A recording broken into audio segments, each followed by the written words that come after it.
À la fin du Xe siècle, l'Angleterre anglo-saxonne atteignait son apogée. Les invasions vikings avaient cessé, mais un nouveau désastre menaçait-il ? Les pillards nordiques allaient-ils revenir ? Pourquoi le dernier roi anglo-saxon de ce siècle serait-il connu sous le nom d'Ethelred l'imprévoyant ? En 991, Olaf Tryggvason de Norvège se déplaça avec une flotte viking sur Malden. Ici, Olaf affronta le vieux Ealdorman Birknodd d'Essex dans l'une des batailles déterminantes de l'époque. S'ensuivirent alors des années de nouveaux raids vikings en Angleterre. Les pillards nordiques emportaient butins et esclaves par bateaux entiers. Le roi Ethelred refusa de prendre l'épée et de mener la défense de son pays. Pour les ecclésiastiques anglais de l'époque, c'était l'Apocalypse. Comme prédit dans le livre de l'Apocalypse, c'est le règne d'Ethelred l'un des 6. Rejoignez-nous aujourd'hui sur Real Crusades History alors que nous explorons la plus grande crise de l'histoire de l'Angleterre anglo-saxonne. Et souvenez-vous, il n'y a pas de meilleur professeur que l'histoire.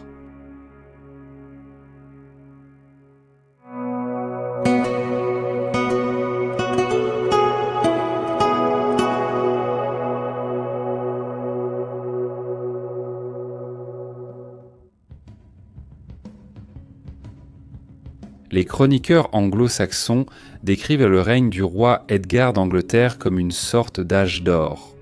Edgar régna de 958 à 975. Environ un siècle après les périlleuses guerres vikings d'Alfred, le grand anglo-saxon. L'Angleterre avait beaucoup évolué depuis les sombres jours de lutte contre les envahisseurs nordiques. À Pâques de l'an 973, Edgar fut oint souverain de l'Empire anglo-saxon, puisqu'il gouvernait de nombreux peuples, pas seulement les anglo-saxons. La cérémonie s'est tenue à Bath, parmi de nombreux édifices bien conservés de l'époque romaine. Toute l'affaire évoquait la grandeur de la Britannia romaine, l'aboutissement des triomphes d'Alfred le Grand, le petit-fils d'Æthelstan, qui avait consolidé l'hégémonie anglaise à travers les îles britanniques.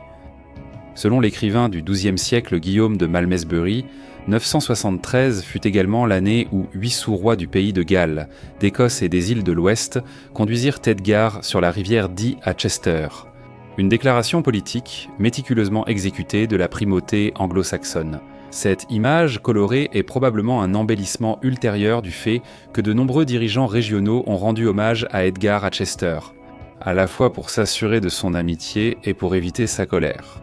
Tous ces dirigeants ont accepté de fournir une aide militaire à Edgar si le besoin s'en faisait sentir, et Edgar a accepté d'en faire autant.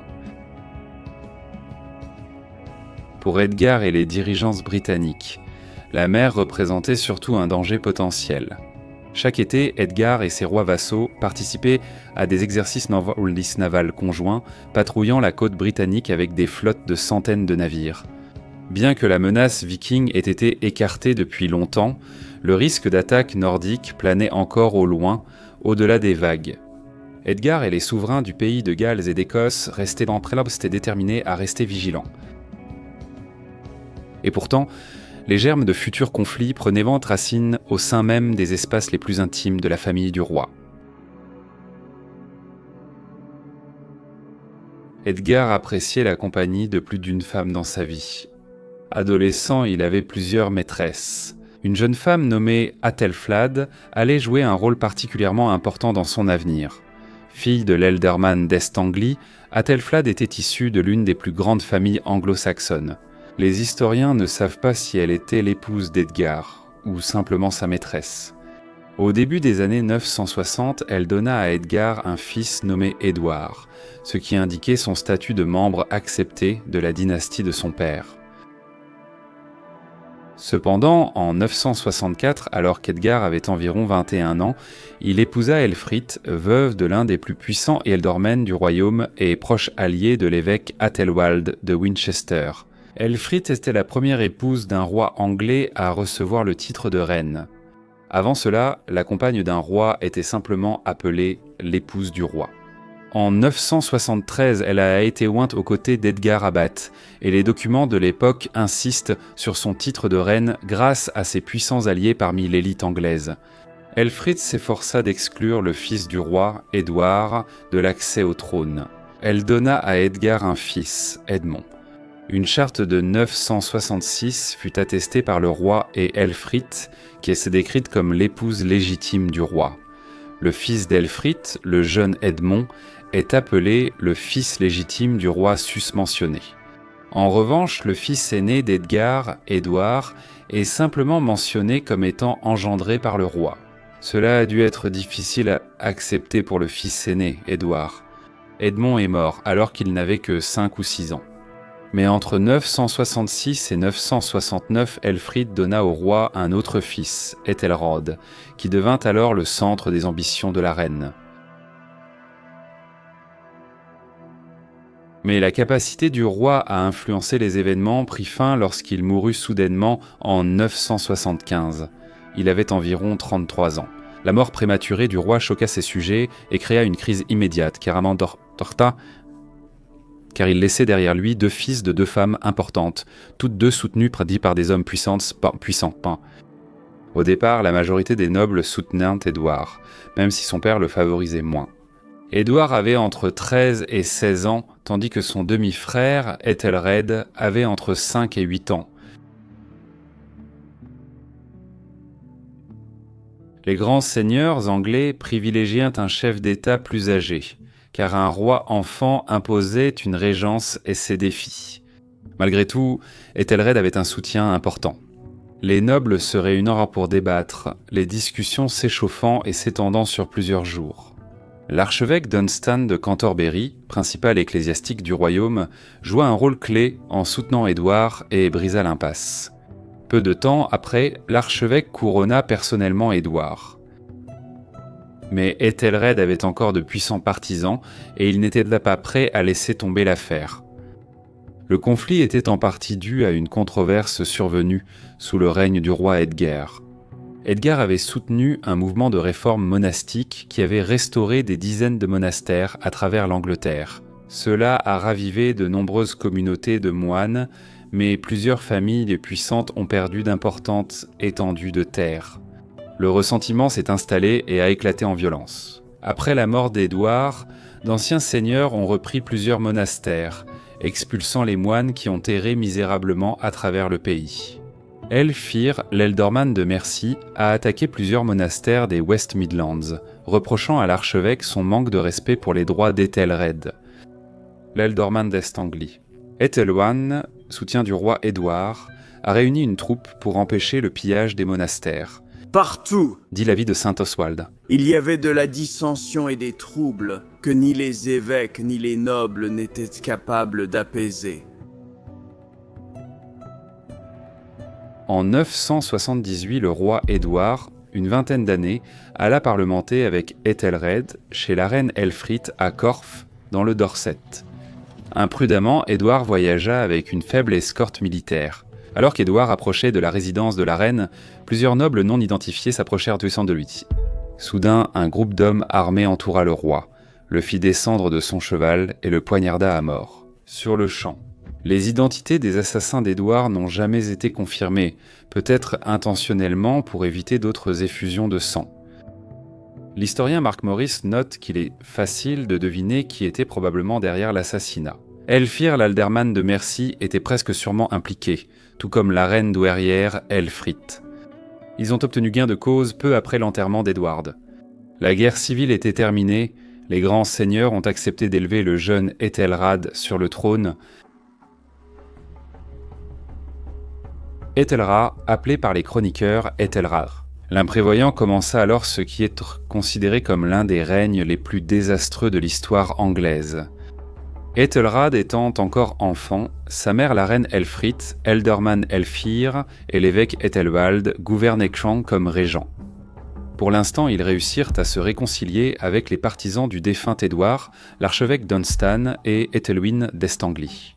Le couronnement d'Ethelred eut lieu le 4 mai 979 sur le site traditionnel de Kingston-upon-Thames. Le nouveau roi avait entre 9 et 13 ans, mais à mesure qu'Ethelred grandissait, il devint de plus en plus agité sous la domination du parti de sa mère. Après la mort du sévère vieux Ealdorman Elfir en 983, suivie de celle de l'évêque Ethelwald, en 984 Ethelred passa à l'action.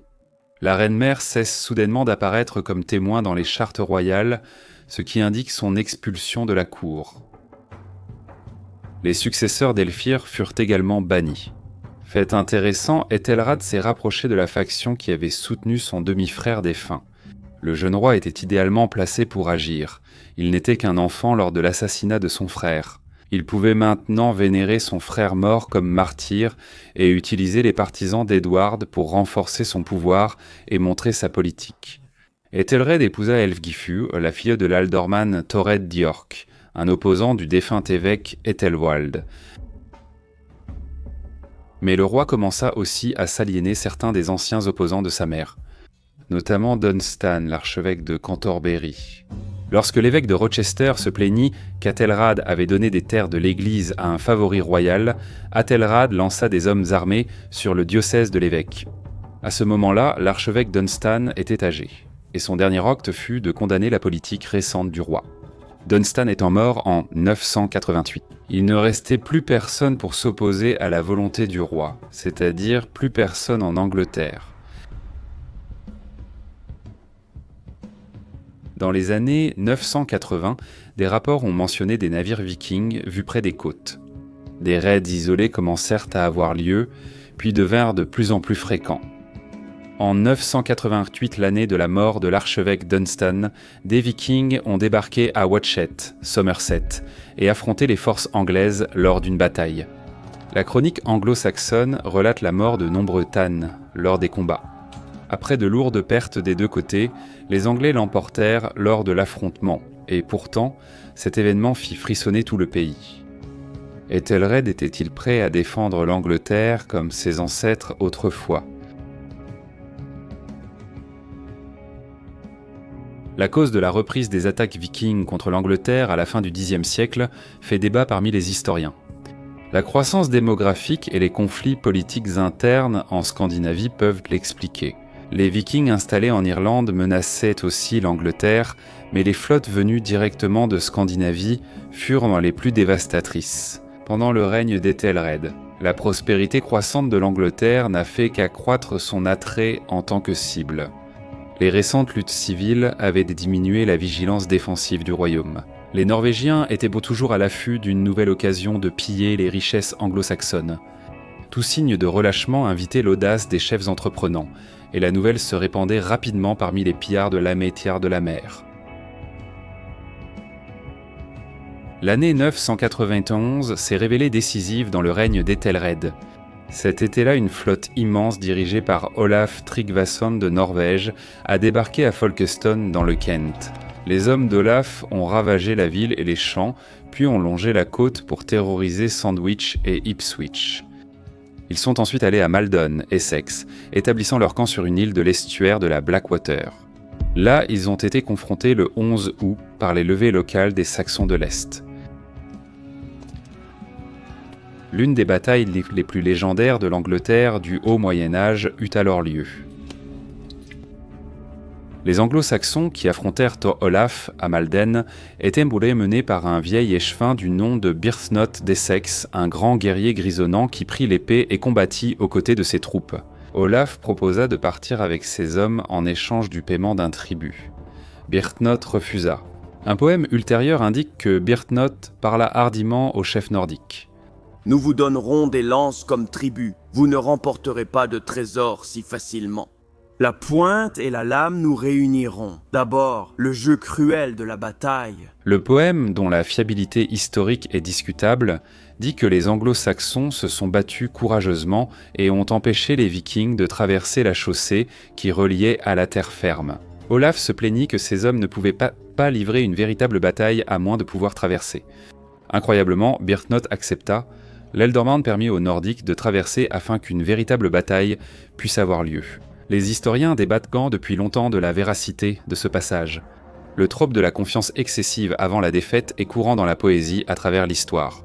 Mais pourrait-il y avoir une part de vérité dans ce détail ? Michael Wood suppose que Byrhtnoth voulait peut-être simplement anéantir les Vikings plutôt que de les laisser s'échapper. S'ils traversaient il serait effectivement piégé, et les Anglo-Saxons pourraient l'attendre les massacrer jusqu'au dernier, c'est-à-dire si les hommes de Byrhtnoth pouvaient en et remporter la victoire.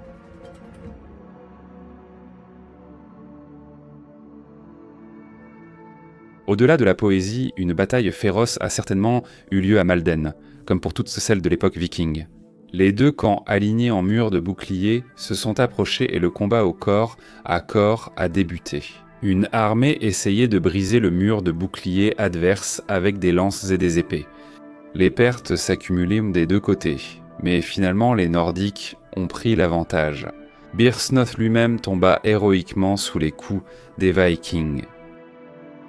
Olaf avait gagné. La victoire des Nordiques à Malden a durement frappé le royaume anglo-saxon. Depuis l'époque du roi Alfred, les Anglais mesurèrent la santé de leur société à leur succès contre les Vikings. Désormais, après un siècle de victoire, un Nordique avait de nouveau triomphé sur le sol anglais. Plutôt que de prendre les armes comme les héros d'autrefois, Ethelred ressuscita une pratique détestée des jours les plus sombres des invasions vikings, le paiement du Danegeld. Le roi donna à Olaf d'Ixmill livre sous prétexte que le nouvel archevêque de Cantorbéry, Sigéric, avait conseillé cette démarche. On peut presque ressentir le mépris des chroniqueurs lorsqu'ils décrivent la politique du roi. C'était un mauvais présage et le début de la réputation durable de faiblesse d'Ethelred. Les anglo-saxons méprisaient le Danegeld depuis longtemps, car il révélait leur faiblesse et ne causait que plus de problèmes. À l'annonce de la nouvelle, tous les pirates ont voulu tenter leur chance pour obtenir un paiement de protection. Les actions ultérieures du roi n'ont pas non plus apaisé les craintes. En 992, les magnates anglo-saxons ont réuni tous les navires à Londres pour contrer la menace viking. Le roi a donné sa bénédiction, mais il a refusé de diriger l'expédition comme l'aurait fait un véritable souverain anglo-saxon. Comme il s'est avéré, la mission a échoué. Beaucoup ont attribué ce fiasco à l'absence d'Athelred. Avant la vidéo d'aujourd'hui, découvrez mon roman historique sur les croisades. Pourquoi la rage des païens s'appuie-t-il autant sur des sources primaires? Pourquoi la rage des païens vous plonge-t-il dans l'action de l'époque des premières croisades? Il y a 24 ans, les premiers croisés ont conquis Jérusalem. Robert de Buris est un jeune chevalier dont le père est monté en puissance dans le nouveau royaume croisé. Pour Robert, défendre le Saint-Sépulcre, lieu sacré de la chrétienté, est primordial. Robert a été un fidèle vassal de Baudouin, deux rois de Jérusalem, un vétéran de la première croisade qui règne désormais sur le royaume chrétien assiégé. Mais son amitié avec la fille du roi, la belle et fougueuse princesse Mélisande, devient dangereusement intime. À Alep, l'émir turc Balak a levé une immense armée et promet de vaincre les croisés une bonne fois pour toutes. La princesse Mélisande sent le poids de l'avenir peser sur elle, car son père n'a pas de fils, et elle est l'héritière d'un royaume que son peuple pense devoir revenir à un prince guerrier. Pourquoi l'infidèle est-il en colère? Découvre un aspect méconnu de l'histoire des croisades. Le royaume de Jérusalem est jeune et assiégé de toutes parts, entouré d'ennemis. Face à des épreuves sans fin, le roi Baudouin et ses chevaliers combattent avec ferveur, prêts à mourir pour Jérusalem. Guillaume de Malmesbury a écrit au XIIe siècle « Il y a une grande force dans la présence d'un général sur le champ de bataille et dans le courage dont il fait preuve devant ses hommes dans de telles circonstances. » Dans la société médiévale, on attendait d'un roi qu'il combatte aux côtés de ses hommes, qu'il risque personnellement sa vie au combat, comme dans un contrat légal. Les témoins étaient essentiels, et ceux qui avaient vu le courage d'un roi au combat racontaient et répétaient qu'il avait accompli son devoir, qu'il était un souverain digne de ce titre. C'était le problème avec Ethelred l'Indécis. Il avait été un intrigant politique compétent, mais maintenant, face au retour des attaques vikings, il n'a pas su guider son peuple ni contrer l'opinion populaire. L'abbé anglais Elfric d'Eynsham a écrit que la vie d'un roi était trop précieuse pour être risquée au combat. L'abbé a évoqué les empereurs romains et les souverains bibliques qui déléguaient la direction de leurs armées à des généraux. Cela n'impressionnait pas l'élite guerrière anglo-saxonne, dont les Perses s'étaient tenus dans les batailles d'Athelstan, Édouard l'Ancien et Alfred le Grand, et avaient versé leur propre sang contre les Vikings. En 993, Ethelred tint une assemblée à Winchester annonçant qu'il avait eu tort d'ignorer les sages politiques de l'évêque Ethelwald. Le roi espérait apaiser le mécontentement divin en rétablissant les politiques de réforme monastique de son père. La reine-mère, Elfred, retrouva les faveurs du roi. À partir de ce moment, Ethelred adopta une attitude pénitentielle, et cette ambiance domina sa cour. Elfric d'Anchem écrivit en des termes apocalyptiques, exhortant les chrétiens à se repentir et à se préparer à la fin du monde. Les Vikings étaient eux revenus alors que l'an 1000 approchait. Était-ce l'ère de Satan déchaîné comme l'avait prédit le livre de l'Apocalypse ? Après sa victoire à Malden, Olaf resta en Angleterre, pillant le long de la côte. Enfin, en 994, il attaqua Londres puis pilla les côtes du Kent, de l'Essex, du Hampshire et du Sussex. La chronique anglo-saxonne dit qu'ils volèrent donc chaud des chevaux et chevauchèrent aussi loin qu'ils le souhaitaient. C'était un changement brutal et terrible par rapport à l'époque où le grand roi Athelstan écrasait et dispersait les Norvégiens sur son passage. Le gouvernement d'Athelred ne sut offrir aucune résistance. Le roi préférait envoyer à Olaf des offres de tribut. Les Vikings établirent un campement de longue durée à Southampton où ils pouvaient se recevoir commodément les livraisons de butin de la cour d'Athelred. Athelred reçut même Olaf personnellement. Olaf était déjà un chrétien baptisé, mais il fut maintenant confirmé. Avec Athelred comme parrain, l'objectif d'Athelred était de neutraliser Olaf en achetant ses services comme capitaine mercenaire. Les guerriers vikings pouvaient alors être utilisés pour bénéficier au royaume plutôt que de le piller. Olaf accepta cette offre. Il jura de maintenir la paix et d'aider Ethelred contre d'autres attaquants en échange de 22 000 livres sterling en or et en argent. Ensuite, Olaf se rendit en Norvège et utilisa sa richesse anglaise pour obtenir le trône. Pendant ce temps, beaucoup des hommes d'Olaf restèrent en Angleterre aux frais du roi. Ethelred ordonna à ses sujets de bien les traiter et interdit strictement à quiconque de chercher à se venger de leurs invités nordiques. En somme, Ethelred avait institutionnalisé le pillage. C'est-à-dire les sujets pensaient payer de lourds impôts pour entretenir les mercenaires nordiques. C'était le début de l'institution du Shire Reeve, ou shérif, qui allait prélever des impôts auprès des Anglais. Comme l'expriment les légendes de Robin des Bois, le Shire Reeve était un agent détesté, un rappel de la faiblesse du roi et de la présence oppressive des Nordiques. Puis, en 997, un groupe d'hommes d'Olaf s'est lassé de simplement regarder le butin affluer et a lancé ses propres raids autour des côtes du Devon et des Cornouailles. L'année d'après, ils ont ravagé le Dorset, puis en 999 ont attaqué le Kent, remonté la Medway, pillé des biens et détruit des villages. Ethelred a tenté d'employer l'un de ses mercenaires nordiques, Pélé, pour calmer la violence, mais Pélé s'est simplement joint au pillage, dévastant le Devon. En 1001, comme l'avaient prédit de nombreux nobles anglo-saxons, la complaisance d'Ethelred envers les Nordiques n'avait produit que davantage de raids. Aethelred devint désespéré de sortir de cette crise lorsque sa femme, Elfgifu, mourut en 1001. Il envoya des messagers de l'autre côté de la Manche pour conclure une alliance avec la Normandie, dirigée par le duc Richard Taktomissi. La Normandie fut d'abord fondée par une alliance entre le viking Rollon et un empereur franc, dans une situation semblable à celle d'Ethelred. Mais les Normands n'étaient pas simplement des vikings christianisés, ils formaient un nouveau groupe ethnique, issu du mélange entre les colons vikings et les francs locaux.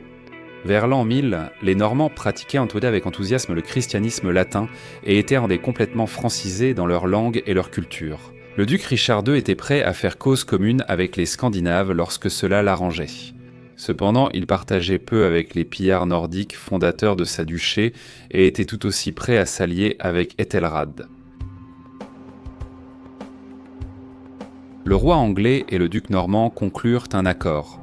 Le roi épousa la sœur du duc Richard, Emma, ainsi une dame normande fut couronnée reine d'Angleterre au printemps de l'an 1002. Comme il s'est avéré, cet événement allait s'avérer d'une importance capitale pour l'avenir de l'Angleterre. les destins des maisons régnantes d'Angleterre et de Normandie se retrouvèrent soudainement mêlés. Et en un jour fatidique de 1066, ce fait allait jouer un rôle décisif dans la transformation du royaume d'Angleterre. De plus, Ethelred élabora une politique exceptionnellement agressive. En 1002, le roi décida d'ordonner le massacre de tous les hommes danois en Angleterre. Contrairement à la croyance populaire, cela ne signifiait pas qu'Ethelred voulait tuer tous les Anglo-Danois d'Angleterre. De nombreuses personnes de ce genre vivaient dans le royaume depuis plus d'un siècle.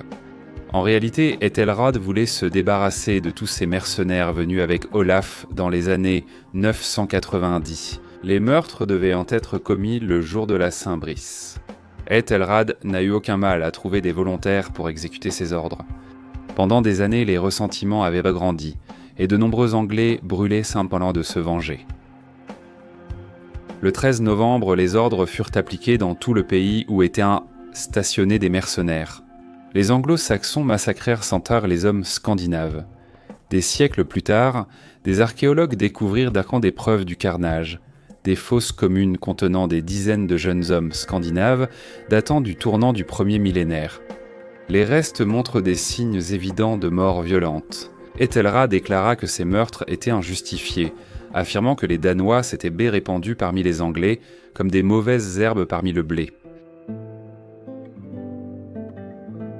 Mais le massacre du jour de la Saint-Brice n'a pas résolu le problème d'Ethelred, cela l'a empiré. La nouvelle du massacre parvint jusqu'en Scandinavie. Informé, Sweyn Barbe Fourchu, roi du Danemark, jura de se venger et promit des récompenses à quiconque l'aiderait. Alors, qui était ce Sweyn Barbe Fourchu ? Âgé d'environ 40 ans en 1003, il régnait sur les Danois depuis la mort de son père, Harald à la dent bleue, en 980 Avant cela, il avait mené des raids et pillé selon la tradition viking classique vers l'an 1000. Il a tué Olaf Tryggvason et pris une partie de la Norvège, renforçant ainsi son pouvoir. Ayant désormais les moyens de lancer une véritable invasion de l'Angleterre, la colère justifiée n'était peut-être pas sa seule motivation pour viser le riche royaume anglo-saxon. Sven personnifie la transition scandinave de l'odinisme vers le christianisme. Le père de Sven était un converti au christianisme qui fit baptiser Sven, mais le chroniqueur Adam de Brême maudit Sven comme un païen persécuteur de chrétiens. Un autre chroniqueur le décrit comme un bâtisseur d'églises. Les bouleversements religieux transforment la Scandinavie, les anciennes croyances laissant peu à peu place à la foi chrétienne. Sven avait peut-être un pied dans les deux mondes, mais comme la plupart des souverains scandinaves de l'époque. Il reconnaissait sûrement la puissance du christianisme en tant que religion des royaumes prospères d'Europe.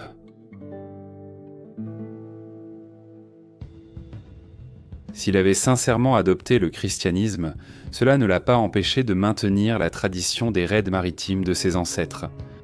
Au cours des années suivantes, Sweyn attaquerait et ravagerait l'Angleterre. La chronique anglo-saxonne se souvient de cette période comme d'une époque d'horreur où le roi Ethelred échouait constamment à rallier son peuple contre le redoutable Sweyn Barbe Fourchu. Les campagnes de Sweyn étaient bien plus que les raids éclairs des Vikings d'autrefois.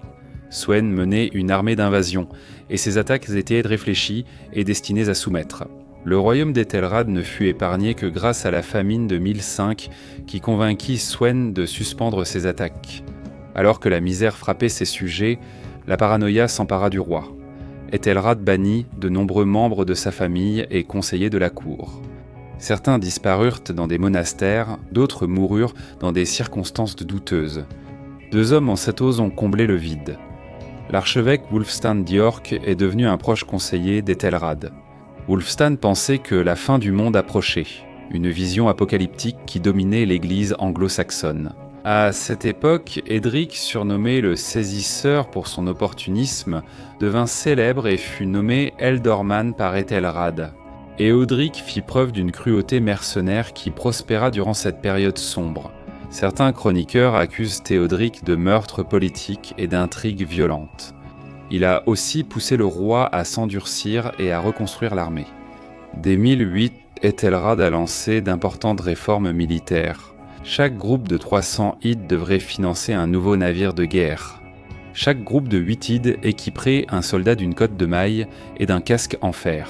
Cela a permis de constituer une armée d'environ 8000 soldats entièrement armés et une flotte de 200 navires, Orpensio.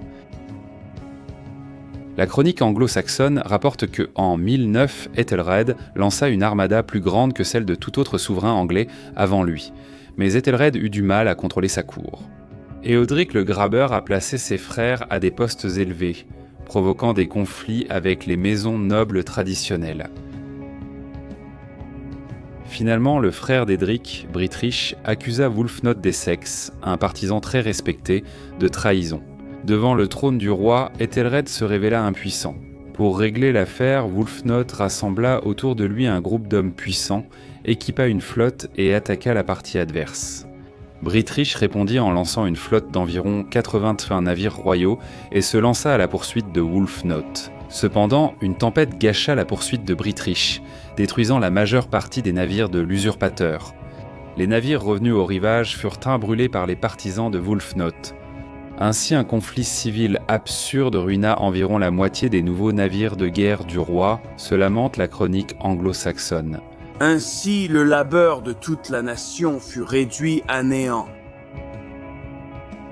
Peu après, les raids vikings reprirent en Angleterre. L'archevêque Wulfstan répondit aux attaques par des pénitences nationales, incitant les Anglais à jeûner et à faire des processions pieds nus. Æthelra ordonna la distribution d'armes et la vénération des reliques. Une pièce représentant l'agneau de Dieu d'un côté et la colombe de la paix de l'autre commémorait cette campagne d'aumône ordonnée par le roi. Mais les attaques vikings continuèrent. Un Norrois nommé Thorkel le Grand ravagea la côte anglaise depuis une base située sur l'île de Wight.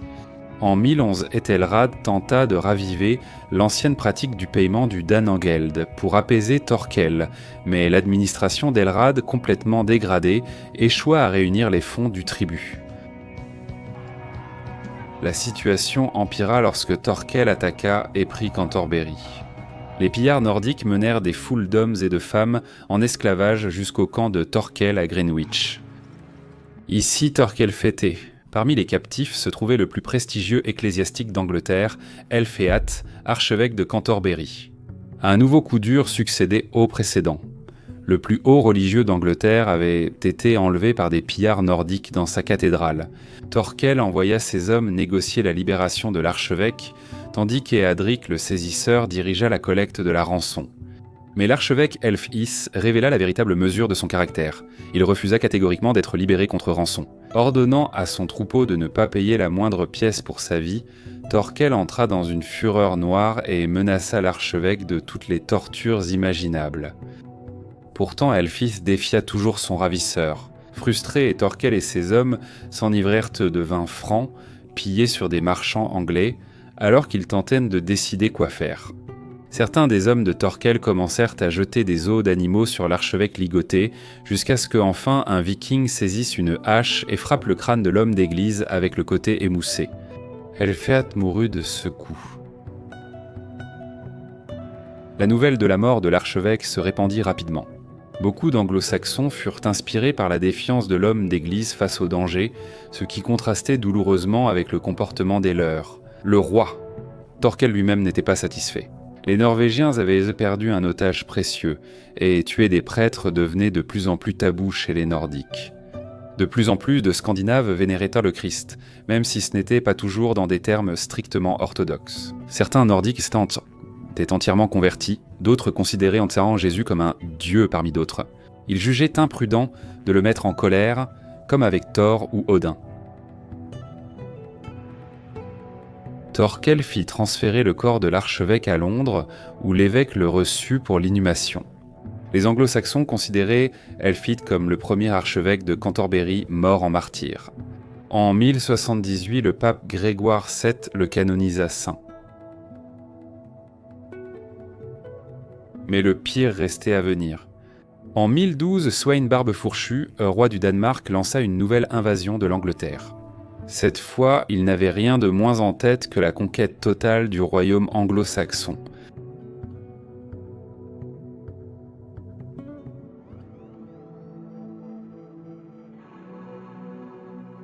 L'historien Mark Morris note que Sweyn a décidé d'envahir à nouveau l'Angleterre parce qu'il se sentait confiant du soutien de certains sujets d'Ethelred. Les preuves suggèrent que de nombreux nobles et gens du peuple en étaient devenus à considérer le règne d'Ethelred comme oppressif, sans parler de son inefficacité. Des personnalités de haut rang dans le nord ont choisi de collaborer avec Sweyn. Lorsque le roi danois est apparu pour la première fois avec sa flotte au large de Sandwich, il n'a pas attaqué des cibles évidentes comme Canterbury, Winchester ou Londres. Il est plutôt remonté la côte est jusqu'à la Humber, puis descendu la Trent avant d'arriver à Gainsborough dans le Lincolnshire. La chronique anglo-saxonne nous dit qu'à l'arrivée de Sweyn, il n'y eut aucun combat, mais que les habitants du Lincolnshire et de la Northumbrie se sont immédiatement soumis à lui. Très probablement, cela avait été planifié à l'avance. Sweyn avait déjà conclu un accord avec les principales figures de la région pour consolider l'alliance. Le fils aîné de Sweyn, Knut, était marié à Elvifu, la fille de l'ealdorman Elfheim de Northumbrie. Le même Elfheim avait été assassiné par Edric le Saisisseur en 1005, et sa famille va s'associer maintenant avec le plus grand ennemi d'Ethelred. Mais Sweyn ne comptait pas seulement sur la confiance, il prit des otages parmi les maisons nobles de Northumbrie avant de partir pour poursuivre sa campagne. Le roi laissa son fils Knut à Gainsborough dans le Lincolnshire pour surveiller les navires et les otages. Sweyn et son armée montèrent des chevaux fournis par les habitants et franchirent l'ancienne frontière de Watling Street selon la chronique. Ils causèrent alors les plus grands dégâts qu'une armée puisse infliger. En d'autres termes, les Danois ont ravagé la campagne de façon sévère. Pratiquement, personne n'a résisté, Oxford s'est rendu et a donné des otages. Winchester a fait de même. Ethelred a tenu sa position à Londres, aidé par son allié norrois Thorkelder le Grand et les citoyens de la ville. Les défenseurs de Londres ont repoussé l'avance initiale de Sweyn. L'historien John Haywood note qu'à cette époque, Londres n'était pas encore la capitale de l'Angleterre. Cette distinction revenait encore à Winchester, mais Londres c'était déjà la plus grande et la plus riche ville du royaume. Les Danois ont ensuite décidé d'aller à Bath. Le noble Ethelmar, auparavant banni dans un monastère par Ethelred lors d'une de ses purges, est sorti pour négocier avec Sweyn au nom des Tann, des comtés de l'Ouest, à Telmar. Soumis à la domination de Sweyn, les citoyens de Londres comprirent le message. Craignant la colère de Sweyn, ils envoyèrent un message au camp danois proposant de se rendre. Ethelred ne put qu'abandonner la fuite avec ses alliés nordiques jusqu'au camp de Thorkel à Greenwich. Ici, Ethelred accepta la réalité des choses. Il avait tout perdu après avoir envoyé la reine Emma et les enfants royaux en Normandie. Ethelred admit sa défaite, puis s'enfuit lui-même dans le pays natal de sa femme. Et ainsi Sweyn avait conquis l'Angleterre. Les raids vikings occasionnels sur les côtes d'Ethelred avaient abouti à la perte totale du royaume anglo-saxon au profit d'un souverain scandinave. Ethelred avait maintenant la quarantaine bien entamée. Que lui restait-il, sinon finir ses jours en exil à la cour du frère de sa femme, le duc Richard II de Normandie. Mais la chance abandonna bientôt le roi danois, le 3 février 1014 après un règne de 5 semaines. Sweyn Barbe-Fourchu mourut de cause inconnue. Certains disent qu'il est tombé de son cheval, d'autres qu'il a été assassiné. Sweyn avait environ 50 ans, un âge où de nombreux médiévaux mouraient naturellement, donc un crime n'explique pas nécessairement sa mort. John Haywood affirme que Sweyn est mort de maladie. Quoi qu'il en soit, son corps fut transporté à York pour être enterré dans la cathédrale. Sweyn était sûrement aussi impitoyable que les anciens conquérants vikings, mais il reposa finalement dans une église et non sur un navire en flammes. Les Vikings avaient finalement conquis l'Angleterre, mais la religion des Anglais les avait conquis à leur tour. À York, de nombreux nobles anglais arrivèrent, voulant assister à la cour de Sweyn. Au lieu de cela, ils se retrouvèrent à se rassembler pour ses funérailles. L'armée de Sweyn élut aussitôt Knut comme souverain, tandis que les nobles anglais mirent plus de temps à décider. Les anglo-saxons considéraient l'onction royale comme très importante. La mort soudaine de Sweyn pouvait passer pour un signe de la vengeance divine. L'archevêque Wulfstan d'York prêcha devant les nobles sur les méfaits de Sweyn et des autres vikings. Ils avaient mis à sac des villages, violé les femmes et les fantos des nobles, et rassemblé les villageois pour les vendre comme esclaves. Mais toutes les insultes que nous subissons souvent, prêcha l'archevêque, nous les repayons en honorant ceux qui nous insultent. Nous les payons continuellement et ils nous humilient chaque jour. Mais le plus troublant, dit Wulfstan, c'est que les anglo-saxons avaient rejoint les Danois pour détrôner leur roi Want. Qu'en résulterait-il sinon le désastre ? Les nobles n'étaient vraiment pas tous immédiatement convaincus. Certains remettèrent en question le fait de restaurer le roi même qui avait conduit l'Angleterre au désastre. D'autres s'inquiétaient de la propension d'Æthelrad à rechercher la vengeance. Æthelrad voudrait sûrement se venger de tous ceux qui l'ont abandonné. Pendant l'invasion de Sweyn, les nobles envoyèrent des messagers en Normandie pour annoncer qu'ils étaient prêts à recevoir Æthelrad comme leur roi une fois de plus, s'il garantissait la sécurité de tous les nobles Than. Ils lui demandèrent également de jurer de les gouverner plus justement qu'auparavant, obligeant ainsi le roi à reconnaître ses erreurs passées. Mark Morris appelle cela le moment Magna Carta d'Ælrad. Peut-être qu'Æthelrad l'indécis est le Jean sans terre des anglo-saxons. Æthelred n'avait guère d'autre choix que de se soumettre. Les Than et Aldermen ont remis au roi une liste de doléances et Æthelrad a envoyé son fils Édouard à Londres pour négocier avec les nobles anglais. Édouard jura que son père serait un seigneur bienveillant envers eux et qu'il réformerait tout ce qu'ils détestaient. Les anglo-saxons ont caché ces négociations. Le jeune Knut, qui résidait encore à Gainsborough avec l'armée danoise de son père autour de Pâques, découvrit ce qui se passait et commença à préparer son armée pour une nouvelle campagne. Mais le Danois fut déjoué. Æthelrad recruta le viking Olaf Haraldsson de Norvège pour unir ses forces à celles de Thorkel le Grand. Cette coalition anglo-saxonne tendit une embuscade et détruisit l'armée de Knut. Knut lui-même s'échappa de justesse avec quelques soldats, les otages de son père et sa vie, avant de prendre la mer pour le Danemark. Knut fit escale sur la côte de Sandwich, où il mutila ses otages, leur coupant les mains, les oreilles et le nez. Il laissa ces malheureux comme une sombre vengeance là-bas, sur la côte anglaise désolée. Æthelred reprit le trône, espérant que son second règne serait plus réussi que le premier. L'archevêque Wulfstan proclama: Soutenons tous loyalement un seul seigneur royal et que chacun de nos amis aime l'autre avec une véritable fidélité. Mais il y eut peu de changements. Les mercenaires nordiques du roi avaient vaincu les Danois pour lui, et Æthelrad percevait désormais d'importants impôts pour les payer. Et Æthelrad avait plusieurs fils de ses deux mariages. Sa première épouse, la défunte Alfgibudyork, lui en avait donné. Æthelstan, aujourd'hui dans la vingtaine, était l'héritier présomptif de son père. Ainsi qu'Edmund, aujourd'hui âgé de 24 ans, et leur jeune frère Hedwig, avec son épouse normande Emma, Æthelrad avait deux autres fils, Édouard, le futur Édouard, le confesseur, qui avait alors environ 10 ans, et Alfred, âgé de 2 ans. En 1014, l'héritier présomptif, le prince Æthelstan, tomba malade, pensant qu'il allait mourir. Le prince légua ses biens à son frère Edmund, Æthelstan. Il offrit une épée ayant appartenu à l'ancien roi anglo-saxon Offa. C'était un totem puissant du peuple anglo-saxon, étant donné le rôle qu'Edmund allait finalement jouer dans l'histoire. Le cadeau de son frère aîné semble prophétique et riche en symbolisme. Le prince Æthelstan a également offert des cadeaux précieux à une paire de frères nobles appelés Sigfert et Morcar. Ces deux hommes étaient d'importantes élites anglo-saxonnes, les principaux Than des 5 bourgs.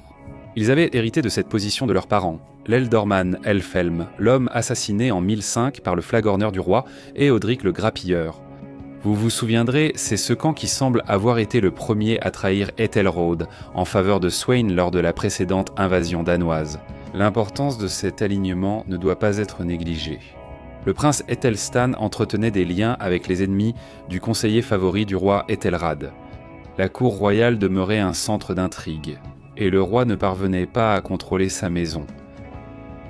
Le prince Æthelstan est mort en 1014, puis la poudrière a explosé en 1015. Edric fit assassiner Sigifert et Morcar.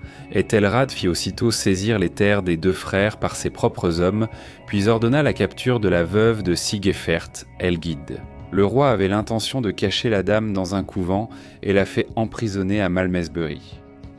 L'hostilité d'Ethelred envers cette noble famille n'est pas surprenante puisqu'ils semblent avoir été les premiers à le trahir lors de la grande invasion de Sweyn Forkbeard. Le nouveau départ auquel tout le monde avait consenti avant le retour d'Ethelred ne tenait pas vraiment ses promesses. Mais désormais le prince que Ton Bisant aide à un banque, le prince Edmond, fils aîné survivant d'Ethelred et porteur de l'épée du roi Offa, agite. Il dirigea la faction anti-Éodric et alla à Malmesbury libérer Dame Elgir. En août, Edmond l'épousa et prit le pouvoir dans les 5 bourgs. La chronique dit que les nobles de cette région reconnurent tous Edmond immédiatement.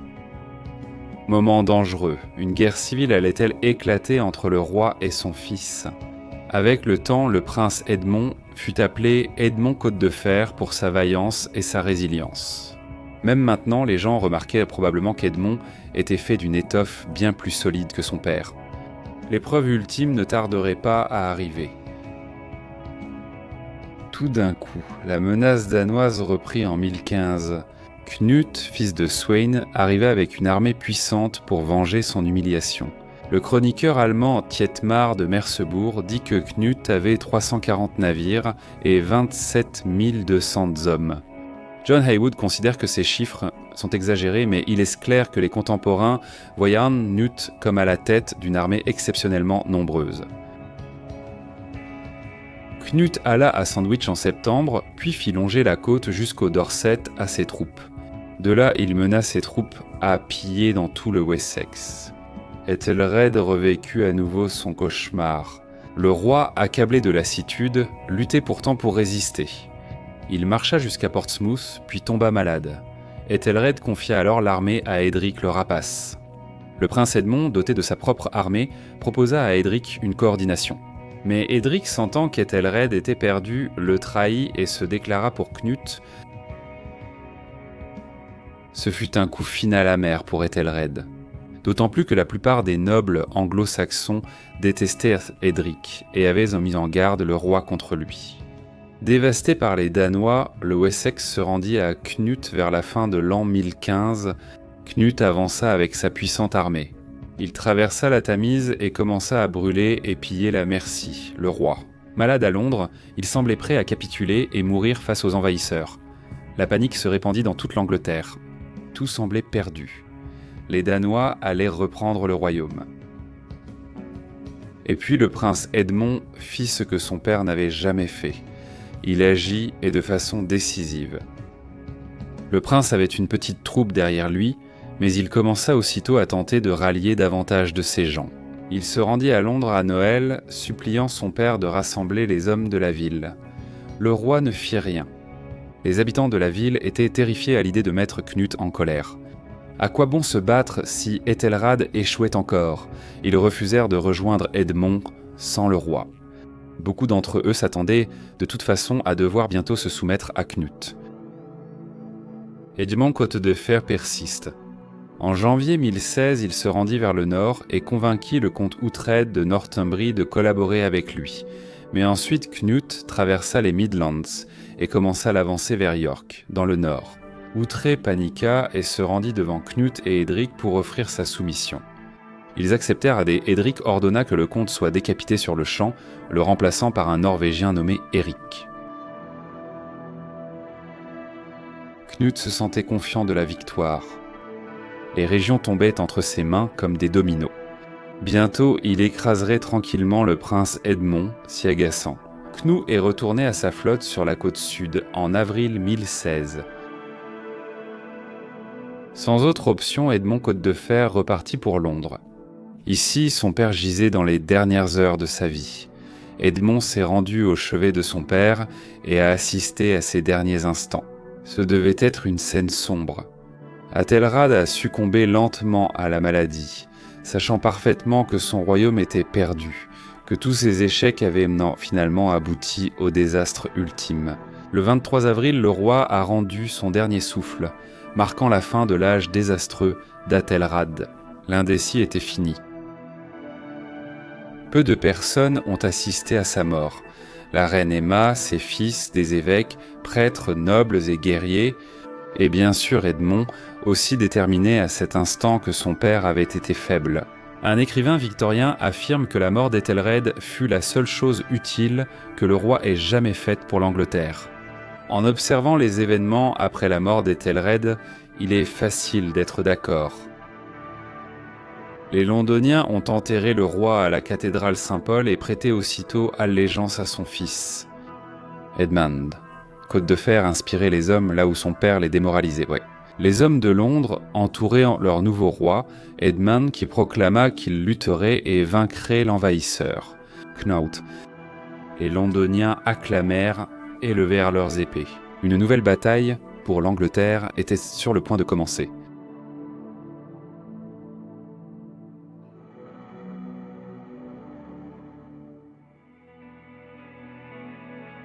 Deux semaines après la mort du roi Athelstan, Cnut partit avec sa flotte, remontant la Tamise jusqu'à Greenwich.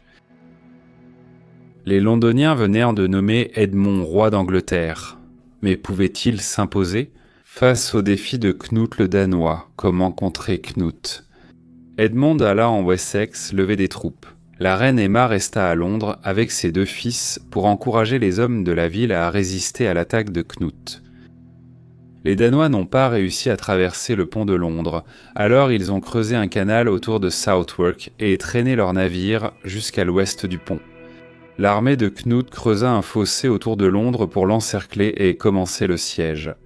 Cependant, Cnut était inquiet de savoir qu'Edmond se trouvait dans le Wessex, préparant une contre-attaque, ne laissant qu'une petite force devant Londres. Cnut partit avec la majeure partie de son armée pour poursuivre Edmond dans le Wessex. Edmond et Cnut jouaient désormais à un jeu périlleux du chat et de la souris, se poursuivant l'un l'autre, à travers le sud de l'Angleterre. Ils se sont affrontés lors de deux batailles féroces à Pensilwood et à Sherstone, toutes deux se terminant sans vainqueur. Cependant, les forces de Cnut ont été gravement endommagées et Edmond s'est dirigé vers Londres, qu'il a libéré. Les Danois ont dû fuir à bord de leur navire. Sous la direction d'Edmond, les Anglo-Saxons étaient hors défiants. Le courage de leur roi inspirait leur propre vaillance. Malgré leur infériorité numérique face à l'armée de Cnut, les troupes d'Edmond semblaient en pouvoir se libérer du joug danois. La longue malédiction du règne d'Athelrod avait été brisée. L'ancien esprit des rois guerriers était revenu une fois de plus. Edmond mena ses hommes sur le champ de bataille contre Cnut lors de la bataille de Brentford. Les Anglais gagnèrent, bien que Cnut ait pu battre en retraite et préserver son armée, même après avoir repoussé l'ennemi. Edmond avait subi de lourdes pertes et il retourna au Wessex pour rallier davantage de troupes. Il réussit, car de nombreux hommes embrassèrent la cause d'Edmond Côte de Fer. Pendant ce temps, Cnut revint devant Londres avec son armée et assiégea à nouveau la ville. Les Londoniens, pleins de courage, forcèrent Cnut à se replier encore. Cnut prit alors un long détour à travers le sud de la Mercie, plus au sud dans le Wessex, puis dans le Kent. Pendant ce temps, Edmond poursuivit les Danois et les rattrapa à Otford.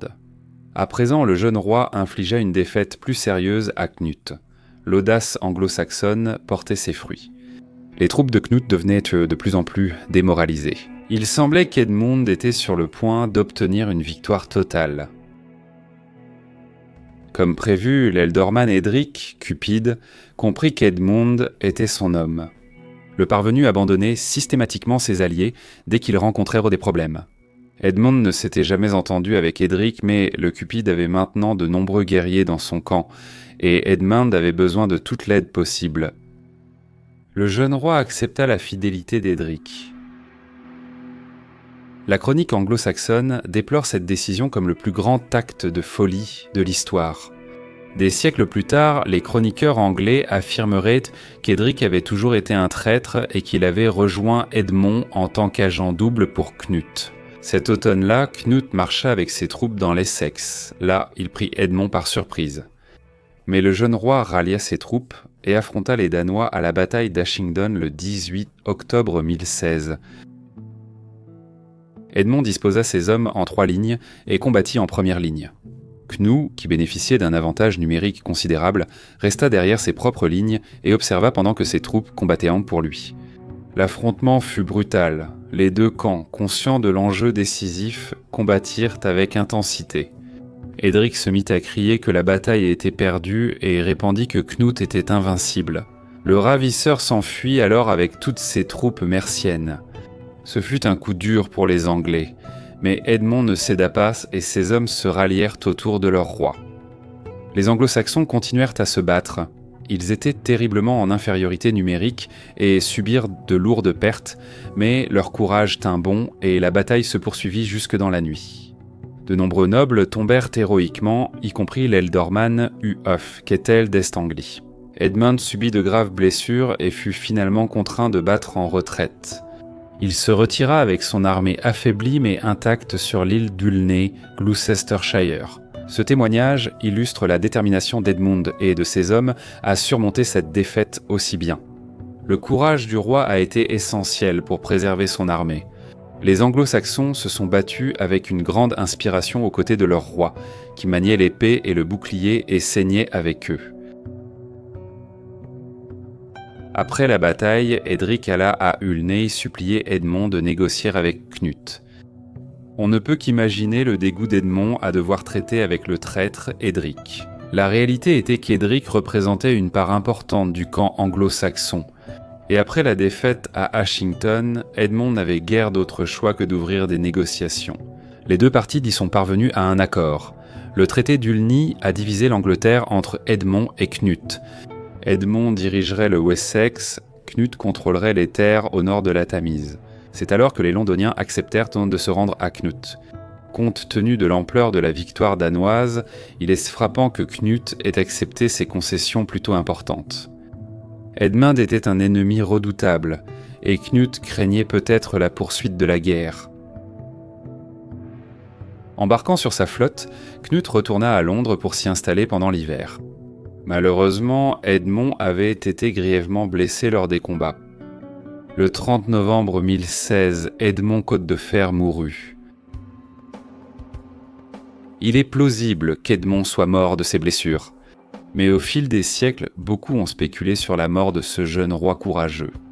Plus tard, les chroniqueurs ont insisté sur le fait que le traître Edric avait empoisonné le champion de l'Angleterre, mais les écrivains contemporains ne mentionnent rien de tel.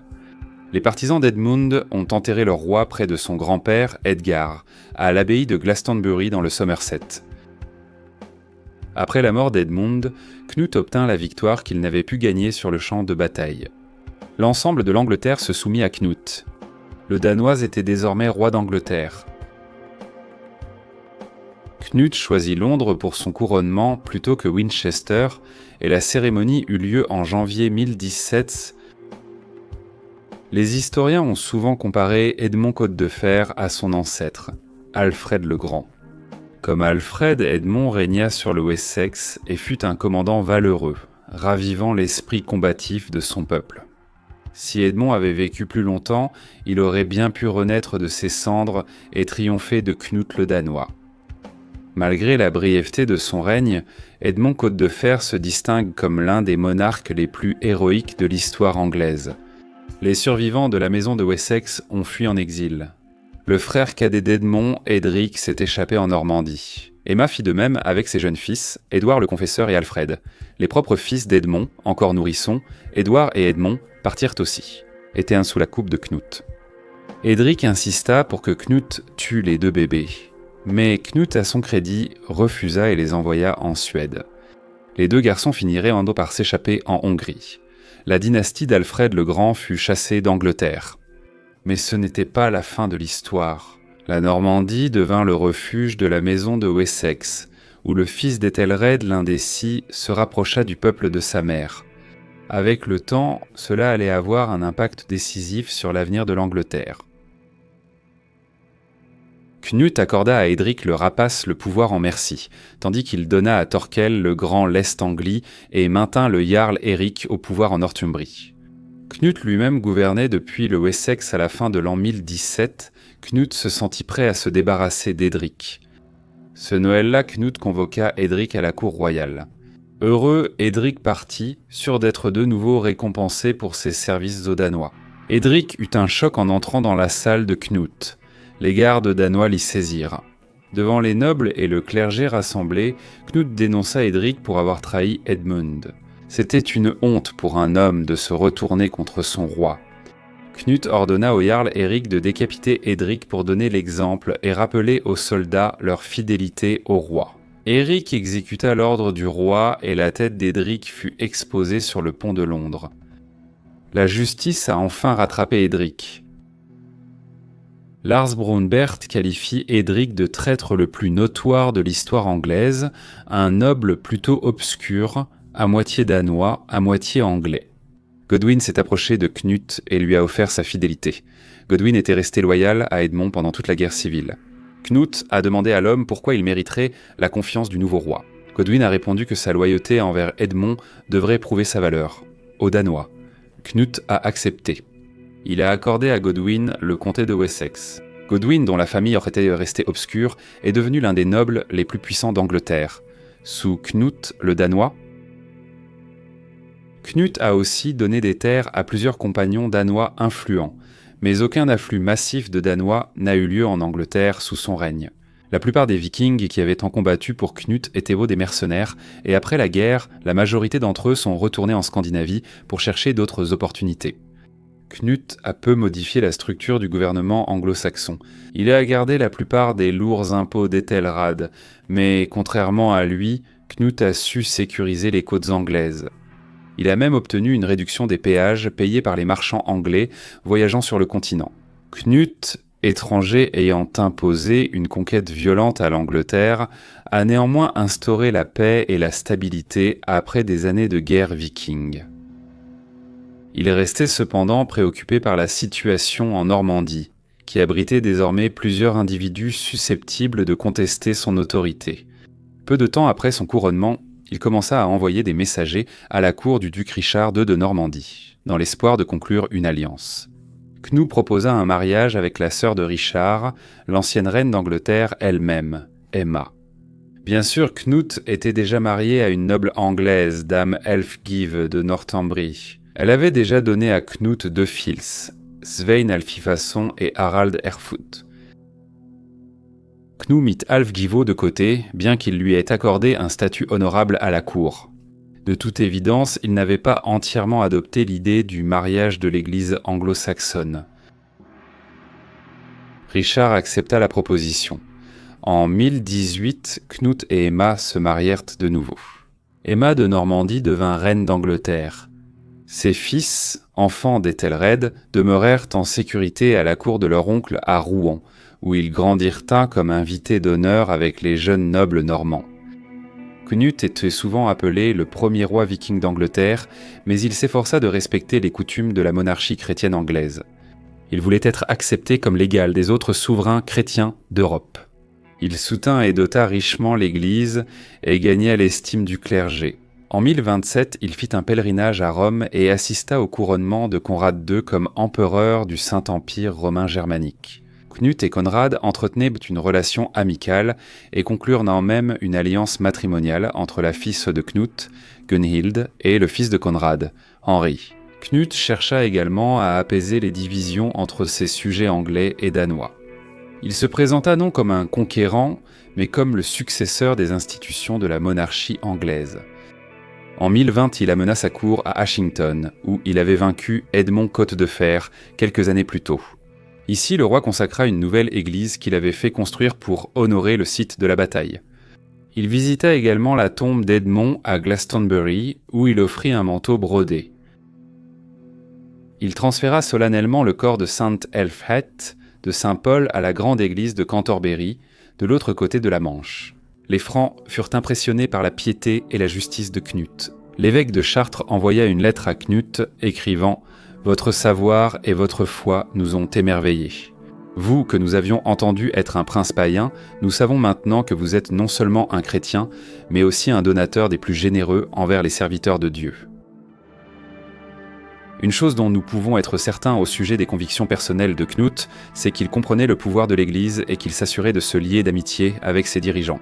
Son union réussie avec Emma a également renforcé sa légitimité.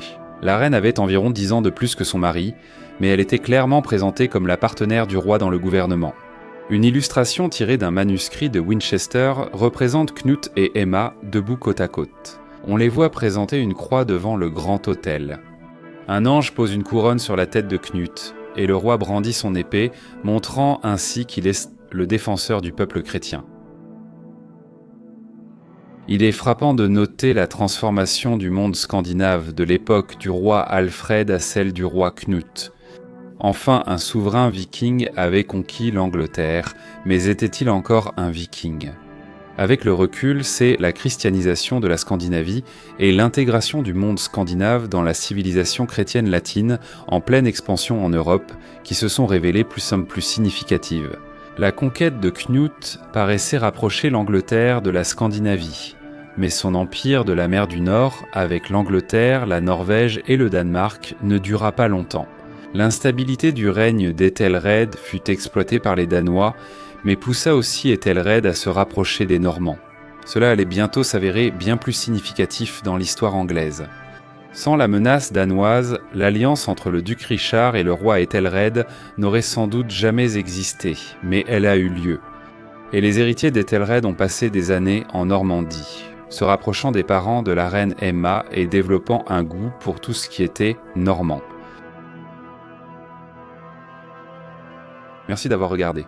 Maintenant, regardez notre documentaire complet sur le procès et la chute des Templiers, dont le lien apparaît à l'écran en ce moment.